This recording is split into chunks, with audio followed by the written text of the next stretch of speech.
Olá pessoal, aqui é o professor e consultor Leomar Aragão. Hoje eu quero abordar um tema muito interessante, que é sobre gerenciamento de riscos ocupacionais. A minha formação, sou técnico em segurança do trabalho pelo Instituto Federal do Triângulo Mineiro, sou pós-graduado em segurança do trabalho e meio ambiente, tenho pós-graduação em gestão empresarial, tenho pós-graduação em gestão de marketing, tenho pós-graduação em EAD. Diante desse tema, eu vou estar falando sobre a NR1, a norma alimentadora NR1, que é muito importante para que você possa pegar essas informações e colocar em prática dentro da sua empresa. Seja você técnico de segurança do trabalho, seja você engenheiro, seja você gestor, seja você supervisor. Então eu quero muito falar sobre essas questões que você, para início, precisa entender como que surgiu um acidente. Os acidentes ele vem de uma evolução do homem e os riscos vêm junto. Esses riscos vêm através de atividades inerentes ao ser humano, desde os primórdios que estão intrinsecamente ligados aí com um potencial de risco.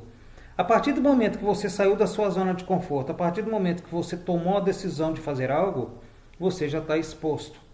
Porque você saiu da sua zona de conforto. Você decidiu fazer algo. Você decidiu, se comprometeu em fazer, em construir algo. Você se comprometeu em desempenhar uma tarefa. Então, a partir disso, você já criou um potencial de risco. E com relativa frequência, elas resultaram em lesões físicas, perdas temporárias ou permanentes de capacidade para executar as tarefas, inclusive levando você à morte. O que acontece? É claro que o acidente ele é muito bem definido em relação a essas condicionantes, mas quando eu falo desde os primórdios, eu estou dizendo que naquela época é claro que não tinha condições alguma, por mais que criaram ali condições para que eles pudessem de fato trabalhar.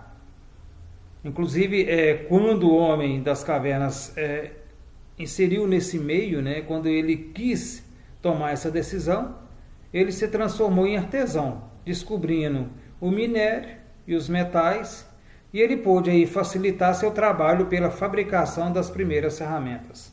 Imagina a quantidade de doenças ocupacionais, a quantidade de acidentes, imagina a quantidade de morte na construção dessas ferramentas, até mesmo porque nós temos que entender que os homens da caverna não tinham intelectualmente esse conhecimento.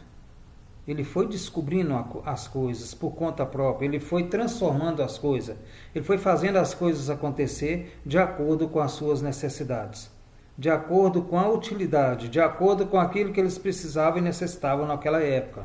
Então, eu imagino o quanto eles tiveram desafio naquele período.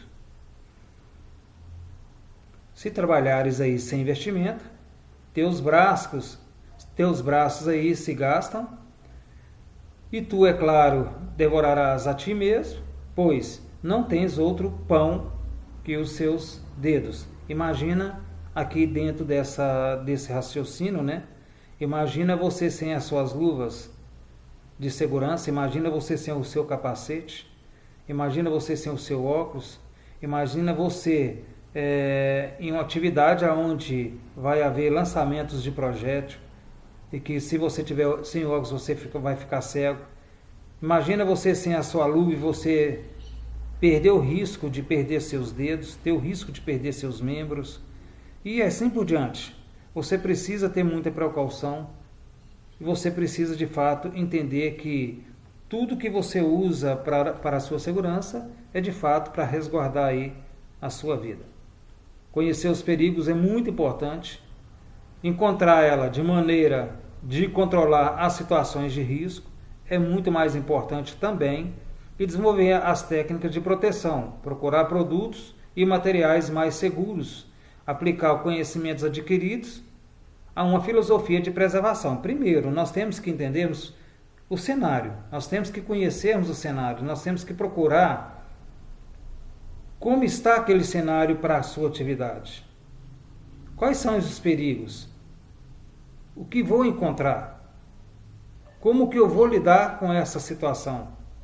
É claro que existe toda uma análise de risco dentro desse processo. É claro que existe uma visão 360 graus. É claro que nós precisamos aderir isso de fato como um ambiente de trabalho onde ali existe vários os riscos e que eu preciso ter ciência que esses riscos eu preciso eliminá-los ou amenizá-los, para que não venha acontecer nenhum tipo de acidente.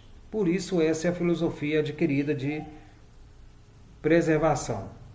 Primeiro vem o potencial individual, que sou eu, de forma pontual. Proteção da tribo é o coletivo, onde está envolvido aí o conceito do coletivo. O conceito da prevenção evoluiu juntamente com a racionalidade e a capacidade de organização da espécie humana, desenvolvendo aí a habilidade da antecipação e reconhecimento dos riscos das suas atividades.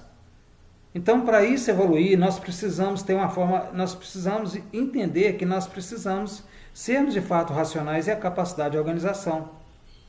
Nós precisamos entendermos que desde os primórdios eles já tinham essa percepção.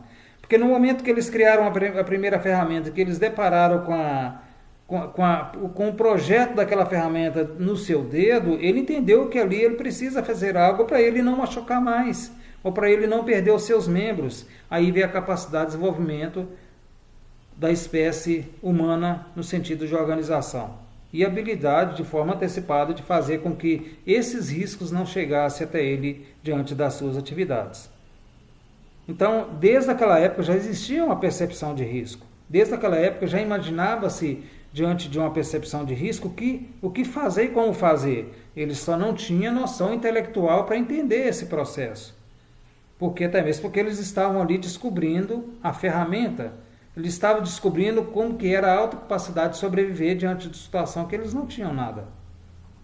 Isso é muito relevante diante de uma reflexão que nós pegamos do primórdio e jogamos para a nossa atualidade. Nós precisamos ter essa contribuição. Nós precisamos ter essa compreensão.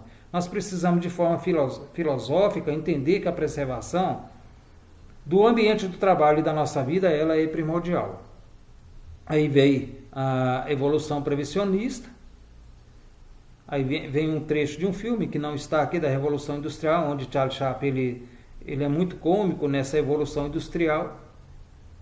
Eu até sugiro que você assista esse filme, Tempos Modernos da Revolução Industrial. É um filme muito interessante, muito simples, mas ele é muito comunicativo, ele fala para você a realidade dos fatos da época. A segurança do trabalho, para ser entendida como prevenção de acidentes, deve preocupar-se com a preservação da integridade física do trabalhador. Se não tiver essa preservação, não existe o setor. O setor, de fato, não está compromissado com isso. Mas também precisa ser considerado aí como fator de produção os acidentes, provocando aí ou não lesão no trabalhador, que influenciam negativamente na produção através da perda de tempo e outras consequências tais como perda de materiais, diminuição da eficiência do trabalhador acidentado ao retornar ao trabalho. Dependendo do acidente, ele nem volta a trabalhar. Dependendo do acidente, talvez ele nunca mais venha trabalhar. Então vem aí o aumento da renovação da mão de obra. Quando eu falo do aumento da renovação da mão de obra, estou falando de um treinamento mais consistente, da evolução, da qualificação, desse conceito de desenvolvimento intelectual por intermédio de treinamento. Aí veio a elevação dos prêmios de seguros de acidente, que também foi algo fundamental para que nós tenhamos, no momento atual, um resguardo individual quando acontece alguma coisa no ambiente de trabalho, e veio a situação moral dos trabalhadores que foi afetado diante de situações como essa, né? Ou seja, se eu estou falando de trabalho, eu estou falando de tarefa a ser desenvolvida. Eu saí da minha zona de conforto. E quando eu saio da minha zona de conforto, é tendencioso que eu tenha à minha disposição todos os riscos de acordo com cada atividade que eu vou exercer. Nós temos uma pirâmide aí, que essa pirâmide ela fala muito bem sobre as lesões, né, de incapacitantes, lesões leves